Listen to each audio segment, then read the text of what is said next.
Vous écoutez Europe 1, on est en retard, il est 9h36. Le journal des médias avec Thomas Joubert. Bonjour Thomas. Bonjour, à la une ce matin, un candidat de L'Amour est dans le pré se retrouve sur la paille. Des animateurs de toutes les chaînes chantent contre le sida. Et puis un nouveau jeu musical ce soir sur France 4. On commence avec les ennuis financiers d'un ancien candidat de L'Amour est dans le pré. Jean-Michel, candidat de la saison 6, a révélé hier dans votre émission de télé, Jean-Marc, que sa ferme a été saisie par la justice. L'agriculteur se retrouve donc à la rue. Ses comptes bancaires ont été bloqués. Jean-Michel a été frappé par la crise du lait, son exploitation placée en liquidation judiciaire depuis 10 ans. Jusqu'à présent, il avait réussi à s'arranger avec ses créanciers, mais cette fois, la justice lui réclame 170 000 €. Une situation qui lui a même fait penser au suicide, selon ses déclarations. Une bataille de chiffres entre les nouvelles chaînes de la TNT. Les audiences de janvier et février ont été publiées cette semaine, ce qui donne toujours lieu à de savoureux communiqués. Ainsi, HD1, filiale de TF1, communique sur son record d'audience, 435 000 téléspectateurs pour le film 36 quai des Orfèvres. Mais Sister du groupe M6 précise que c'est elle qui est numéro 1 de ces nouvelles chaînes. Pour preuve, le groupe M6 n'a pas hésité à publier les chiffres de ses concurrents. On apprend ainsi que les prime time de Sister réunissent en moyenne 135 000 téléspectateurs contre 128 000 pour HD1, c'est à touche-touche. Sur la troisième marche du podium, on retrouve RMC Découverte, suivi de Chérie 25, numéro 23 et l'équipe 21.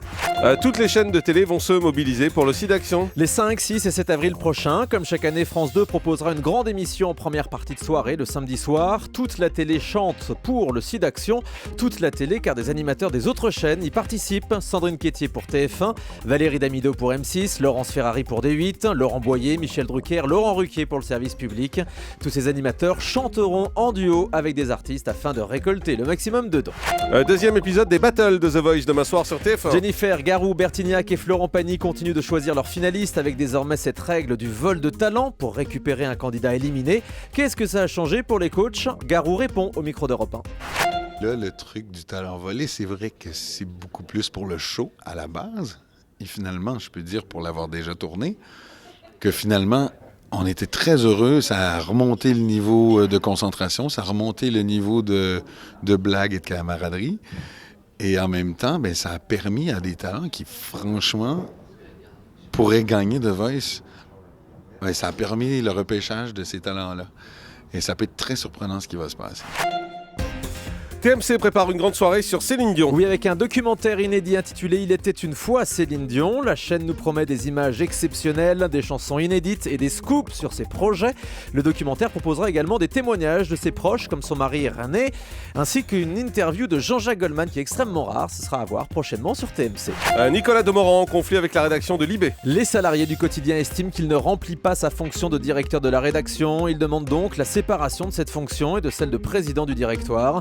Hier, la rédaction de Libé a voté à 94% en faveur de cette séparation. Mais Nicolas Demorand refuse et demande à reporter la discussion au mois de septembre. Et puis un nouveau directeur général pour Europe 1. Oui, Fabien Amias, l'actuel directeur de la rédaction, est promu à la direction générale de cette station. On l'a appris hier. Il prend la succession de Denis Oliven qui se consacre désormais à toute la direction du groupe Lagardère Active. Denis Oliven reste toutefois président d'Europe 1. Voilà, j'espère que j'ai pas dit des bêtises. Autrement, vous êtes viré. On termine avec le chiffre du jour. Oui, on reste dans les informations maison. Le chiffre du jour, c'est 6 169 000 et c'est le nombre de podcasts d'Europe 1 téléchargés le mois dernier. Nous restons en première position de ces téléchargements pour le 14e mois consécutif, loin devant nos concurrents. RTL chute à la 4e place et le podcast le plus téléchargé, Jean-Marc, c'est la revue de presse de Nicolas Canteloup. Ah bah oui, forcément. Merci beaucoup Thomas Joubert.